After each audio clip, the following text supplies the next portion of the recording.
All right, we're continuing on a series in John, and in John chapter 10, you heard some of the scripture today. Let's reiterate two of those verses today as we talk about peer pressure.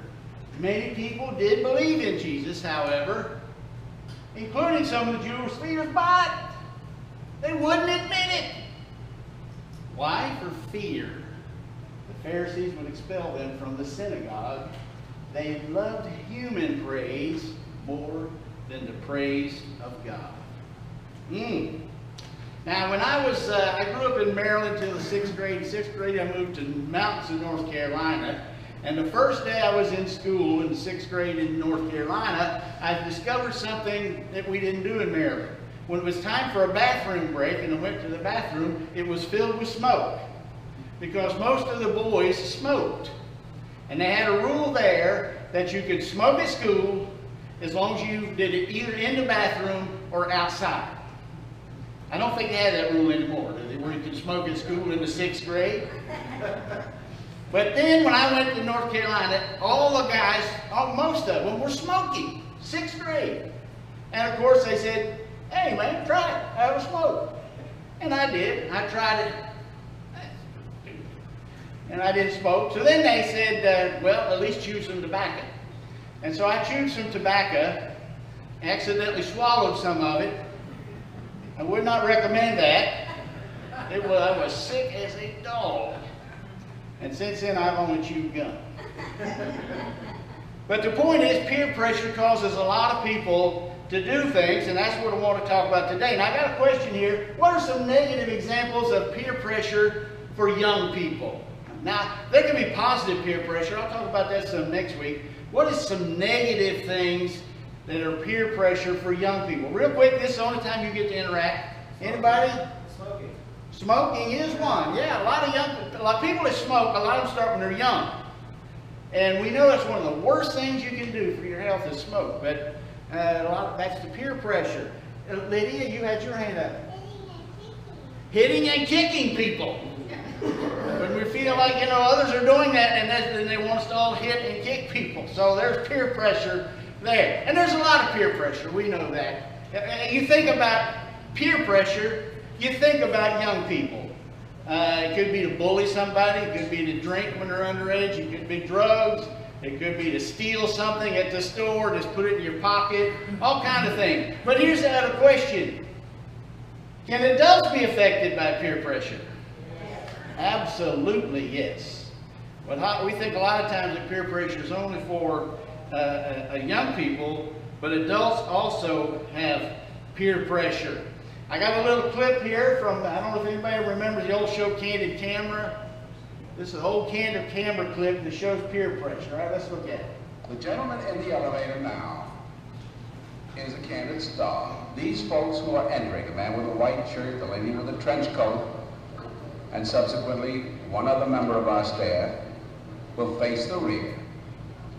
And you'll see how this man in the trench coat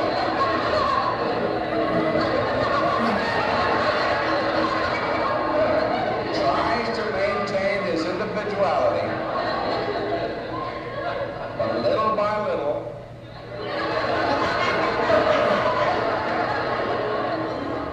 he looks at his watch, but he's really making an excuse for turning just a little bit more to the wall.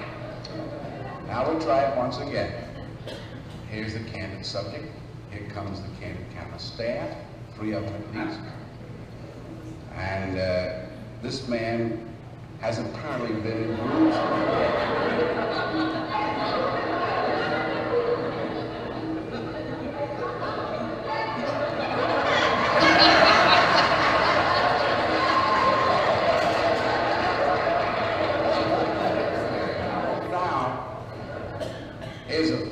With his hat on in the elevator. First he makes a full turn to the rear and Charlie closes the door. A moment later, we'll open the door, everybody's changed positions.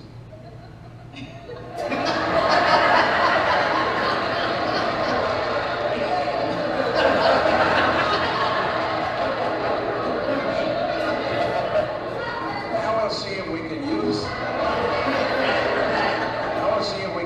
group pressure some good. Now, in a moment, on Charlie's signal, everybody turns forward. There, notice they take off their hats. And now, do you think we could reverse the procedure? Watch.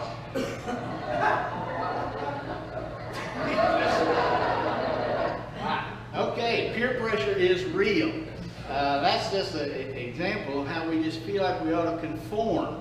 We're to fit in to what everybody else is doing. Now, this is what the passage is in John chapter 12. Jesus had raised Lazarus from the dead right outside Jerusalem. So now it's a bunch of people know about it. And many of them started following, believing in Jesus so much that they had the great entrance on Palm Sunday, because so many people, but many people weren't. So it was still a division. And so that's when it comes to this, though, there's other people that believed in him, but they wouldn't admit it because of fear, because of peer pressure, because they're afraid of what other people thought. Here's a couple of other verses before we get into the 8 negative ones. In Proverbs 27, it says, fearing people is a dangerous trap. It's a trap to fear people. Now, we can fear people what they'll do to us, if they'll fire us, hurt us, or we can also fear what they'll say about us. But a lot of times, all it is we fear what they think about us. Well, they'll think I'm different. They'll think I'm weird. They'll think I'm not as cool as they are. And we'll do things to conform only because we're afraid of what they'll think about us. Wow. One more verse and then we'll get into it. Paul says in Galatians 1:10, obviously I'm not trying to win the approval of people, but of God. If pleasing people were my goal, I would not be Christ's servant. I would be their servant. I'm Christ's servant. My goal is to please him, to please God, not to please people. And that's a very important distinction. All right, let's look at 8 temptations of negative peer pressure. Number 1, not committing to Christ. Now, there's different reasons why a person won't commit to Christ. They don't believe it. They don't believe in God, or they don't believe Jesus is God's Son. And that's one thing. Or they may not commit to Christ because they say, later on. Later, not right now. I'm not ready. I'm too busy. But some people won't commit to Christ just for peer pressure. They're afraid of what somebody will think. What will my family think? What will my friends think? They may think I'm weird. Well, they may think, who knows what they'll think? They may think it's great. They may think, wow, I was thinking about committing to Christ too, and now this gives me encouragement that I ought to do it too. Or they may think, it doesn't matter to me what you do. Or they may think you're weird. But neither one of those is the point. The point is that God gave me a call to be a follower of Jesus Christ. Do I do that or not? Do I make that commitment irregardless of what other people think? Some will like it, some will not like it, but that's not the point. That's not the thing that makes me decide. I should decide on the merits, if I believe in Jesus Christ, to commit to him. And number 2 is like it, I'm not admitting to others that I am a Christian.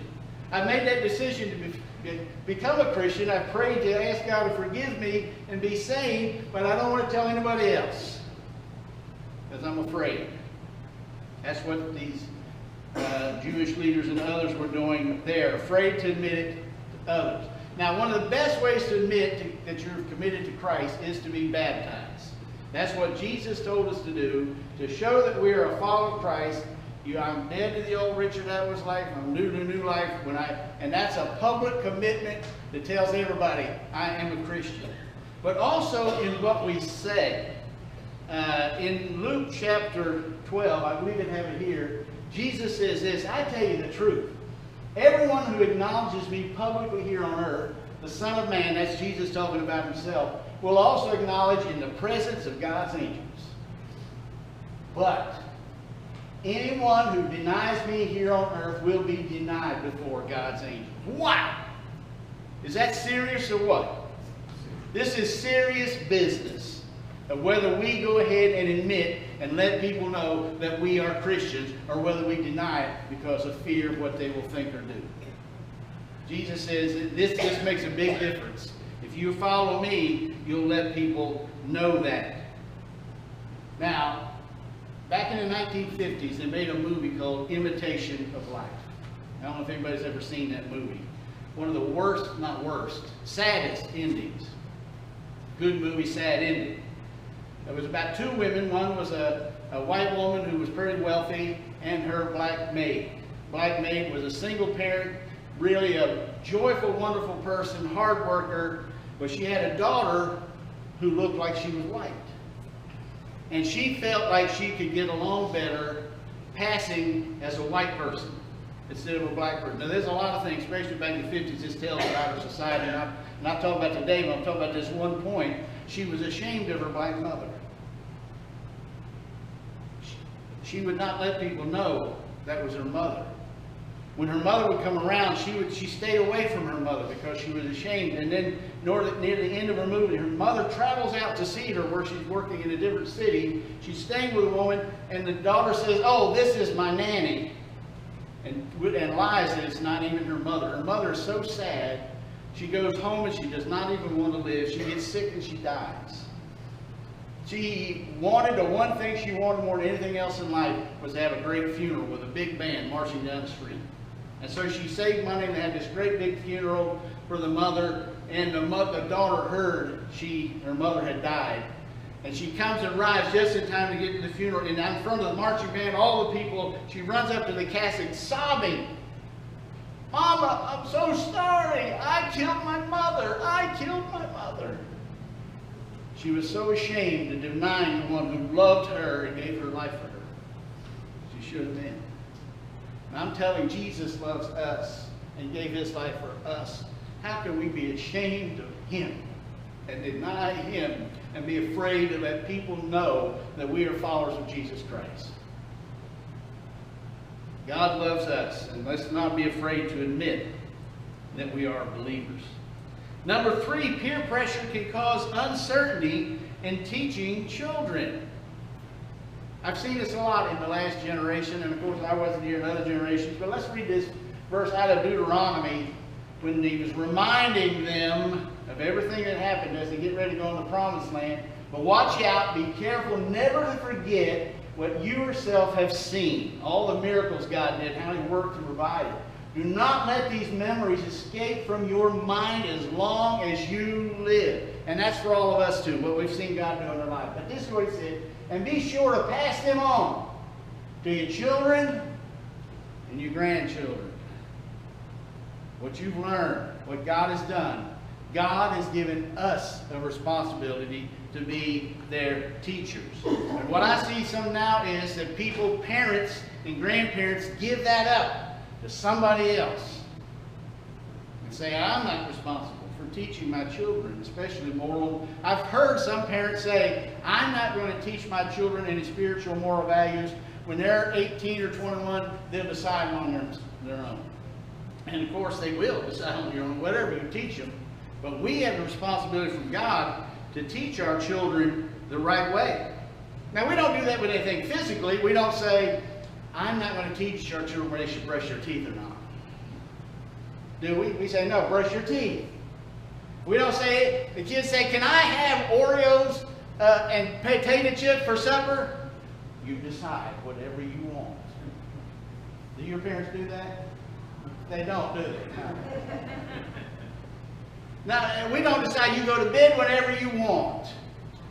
No, we try to teach them some lessons about, that will help them physically or mentally. We try to teach them lessons about math and reading books, and we teach them these things.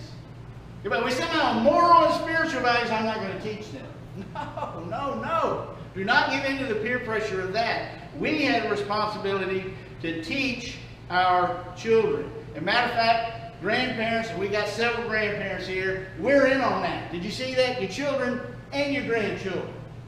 And I don't know if you read that part, this quote I put in the bulletin from Legacy Coalition. There's an estimated 35 million grandparents in America, Christian grandparents in America. They said the average is 4, and I've read 6 grandchildren per grandparent. What influence grandparents can have in America for 100 million young people? to have grandparents who love them. Boy, do we need love more than any time we've ever needed it. If you just love your grandkids, you're way ahead of the game. To be there for them, to let them know your example of what's important in your life, and yes, even have a chance to have teachable moments in their lives. Grandparents, we're important too. And certainly parents are. I got another clip from another good old show. Andy Griffith. Now this was Buddy Ebsen before he got all the oil money. So that's not why I'm here. It's about over. Something wrong? Yeah, there's something wrong. You ate too much? No, it goes a little deeper than that. He's been teaching Opie bad things. No, what's wrong? Buddy Ebsen That young fellow was wrong. Well, there seems to be something wrong with his thinking. He's gotten a little twisted on things lately. Like being able to tell the difference between right and wrong. Not that that's an easy thing. A lot of grown-ups still struggling with that same problem. But it's especially difficult for a youngster. Those things rub off on them, see. I see. You're suggesting that maybe not fit company for Opie? That would seem to be the case. Well, sure. Maybe I do look at things differently than other people. Is that wrong? I live by my wits. I'm not above bending the law now and then. Keep clothes on my back, food in my stomach. I live the kind of life that other people would just love to live if they only had the courage. Who's to say that the boy would be happier your way or mine? Why not let him decide? No, I'm afraid it don't work that way. You can't let a young decide for himself. He'll grab the first flashy thing with shiny ribbons on it. And when he finds out there's a hook in it, it's too late. Wrong ideas come packaged with so much glitter, it's hard to convince them that other things might be better in the long run. All a parent can do is say, wait, trust me, and try to keep temptation away. That means that you're inviting me to leave. That's right. Well, you're wearing a badge, so I'll leave. What's so difficult? Your problem solved. That's where you're wrong. That boy thinks just about everything you do is perfect. So my problem's just beginning. You've left behind an awful lot of unscrambling to be done. Now look, goodbye, Mr. Dave. Yes. We think that any kind of influence is all right, including whatever they say on television, movies, music, or the internet. Absolutely not right. And Andy Griffith had enough sense to say, no, it doesn't work that way. They are influenced by, that's why we know that children, we don't let them do certain things to protect them. God gave us to protect them and teach them. And we need to remember that not give in to peer pressure to not teach and protect our children from these things. So that's important too. All right, number 4, peer pressure, irreverent talk about God and holy things. It's so easy to get sucked into what everybody else has been getting together and how they're talking about God, how they're talking about Christians, how they're talking about church, how they're talking about moral values, and just give in to that. In Hebrews it says, let us be thankful and please God by worshiping Him with holy fear and awe. We ought to have an awe about God and how we talk about Him. And when we have an awe about God, we're not using His name in vain all the time, saying, God this, God that. We're not saying Jesus this and Jesus that, because we reverence Him. We love Him and reverence Him both. And so we don't just give in to what the rest of the crowd, how they're talking about God or godly things or good things. We don't give in to that, no matter what the culture does. Number 5, gossip and evil speaking and making fun of others. Maybe some of your friends want to make fun of somebody else and put you down and hurt their feelings. Should we give in to that and do that too? Absolutely not. No. And that's not just for kids, is it? You're an adult, you know you've seen a group of people getting together and the one who's not there, making fun of him behind his back, behind her back, putting her down. And it's so easy for us to join in the evil speaking. Because we don't want to seem like we don't like a laugh. Of course we like a laugh. that we're not cool, that we're not in the in group, and there's so much temptation for peer pressure, how we talk about people who aren't present. Tell a half-lie, tell a little gossip to make ourselves look better. Let's resist that temptation for peer pressure to do that. Number 6, not holding to your ethics, your moral principles. What do you believe is right and wrong? I can't believe that everybody in Nazi Germany had those kind of ethics of what that country did during World War II, but they gave in to peer pressure. Most of them. Some of them fought it. But it's so easy to give in to peer pressure of what other people do, to give in to the ethics of society instead of what God says is right and wrong. Now, Hans Christian Andersen wrote a story called The Emperor's New Clothes. I don't know if you ever heard it, read it. I learned about it at school. Really good story here about peer pressure. The emperor loved clothes. He loved all the kind of fashions. He wanted to be the best dressed one around. Well, some men in another town heard about that, so they went there and said, we are high fashion people. We make the best clothes. We want to make some clothes for you that will be far above what, and he would, that appealed to his vanity. So they started, they measured him, and they started, but they said, but our material is so fine that you can't even see it if you're refined.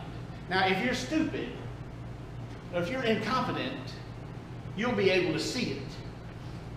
But if you're a smart person, you will not even see this wonderful fashion in clothes. And so they acted like they're sewing it, and they said, all right, take off your clothes. And they said, oh, you look wonderful, Your Highness.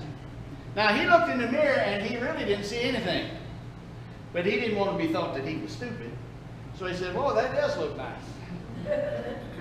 And all his advisors around there, they heard what the king said. They said, that's wonderful, king. Wonderful, you look great. He really looked like that. But the peer pressure was on. You want to please the king, you want to show you're smart. And so they had a big parade down through the main street of the capital city. And the word was out, the king has the finest. If you're stupid, though, or you're incompetent, you can't see it. But all smart people see a beautiful. And so, of course, when they went down through the city, everybody was going, oh, it's wonderful, it's so beautiful, the emperor's new clothes were so great. Until he got to where there was a little boy, and he said, the emperor doesn't have any clothes at all. And the other people said, an innocent child said, that's right, he doesn't have it. Pretty soon, the emperor has no clothes. The emperor has no clothes. See the peer pressure there in that story. We are so pressured to conform to what people stand on the elevator, what they think is finery, or what they think is right and wrong. Now, we have been challenged in the last few years, not just the last generation, the last few years, to change everything we believe about some things right and wrong. And all of a sudden, we're supposed to conform to what everybody else says, even though it's not, it's thousands of years of beliefs. And now we're supposed to change it all. Now, I don't want to get political or get anybody divided, but I like what this former New York Times editor, Barry Weiss, a woman on CNN, said this week. When you have the chief reporter of the beat of COVID talking about how pursuing the question of a lab leak is racist, the world has gone mad. We're talking about whether it's a lab leak or not. That's right, you can't even ask that question. She said, when you're not allowed to say out loud that there are differences between men and women, the world has gone mad. Now, let me tell you this. Everybody knows there's a difference between men and women. And it is not a birthing person. It's a mother. But we are pressured to conform, even though God said He made male and female, both equal in standing in love before God, but different in characteristics. But when you're not allowed to say that in public society, you'll get fired, the world is going mad. When you're not allowed to acknowledge that rioting is rioting and it's bad, and that silence is not violence, but violence is violence, the world has gone mad. And some of you may not even like what I'm saying now because you've been listening so much, but we have to change and conform to society. One more. when in the name of progress, young school children as young as kindergarten are being separated in public schools because of their race, which is happening now, and that is called progress rather than segregation. The world has gone bad. Now, again, I'm not trying to stand for any political party here. I'm trying to tell you, you don't have to change everything you believe because society has. And by the way, a whole lot of society haven't changed what they believe. It's the king, the emperor. He's decided his clothes are great, but he has no clothes. And we've got to be courageous enough to stand for our ethical beliefs of what God said is right and wrong, not what the culture or what the Twitterverse says. All right. Number 7. Let's go to a little bit different kind of one. Overspending and borrowing to look good. Now, there's different reasons you may overspend. It may that bring something to your life, that you go buy something else and that doesn't last, and you buy something else, and there's some people just like to buy stuff. That's not a good policy. But I'm talking about overspending just so you look good. You got a car that drives nice, but you want one that impresses your neighbors. Or you want your house to impress your neighbors. You want your clothes to impress your neighbors. That's what's wrong. Peer pressure. Now, if you get a new car, I'm happy for it. I'm not against a new car. But if you want to drive the other one because it's still running, that's all right too. Don't worry about what people think. Don't spend. That's really crazy. Not spending for what you like, but I'm going to spend because they like it. That's crazy, okay? So don't do that. That's peer pressure. Number 8 is what I think a lot of us are doing today, inactivity. We're going to do nothing and say nothing because whatever course I take, somebody may not like it. So I'm just going to shut up. I'm just not going to do anything. If I do it, they may criticize. They may not like it. If I go to church, somebody may not like it. So what are you going to church? If I do something to help somebody else, say, what are you wasting your time there? Whatever we do, we're afraid of criticism. We're afraid of what somebody thinks, so we're just inactive and quiet and silent. That's peer pressure leading to a negative result. We must speak for the truth, stand for the truth, live for the truth, live for what God says, live for Jesus. These are the things that are important. Now let's ask you a question. What would you do if you're in a waiting room and there's a vent on the wall and all of a sudden a bunch of smoke comes in the room and it increases more and more smoke? What would you do?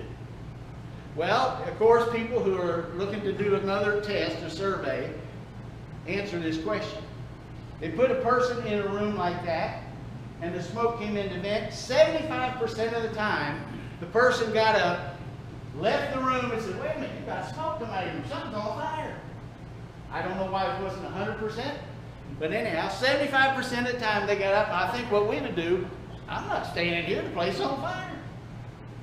But let's change that a little bit. When they put 3 people in there, 2 of them clued into the test who were told when the smoke starts coming through, you just sit there and act like it's no big deal. And then 1 person who wasn't clued in. So now the smoke comes in, and 2 of them, they look up and see the smoke. They just keep messing with their phone or reading a book or just waiting. It's no big deal. Now guess how many people got up and left the room and told? 10%. 90% of the people stayed in the smoky room because they felt the peer pressure to do that. I'm telling you, peer pressure is a real thing in Jesus' time and today. Peer pressure on us. And we've got to decide that we want to please God more than we want to please other people. That's what it comes down to. God help us to take a stand for what is right, for what you say is right, and please you. Let's bow our heads for prayer.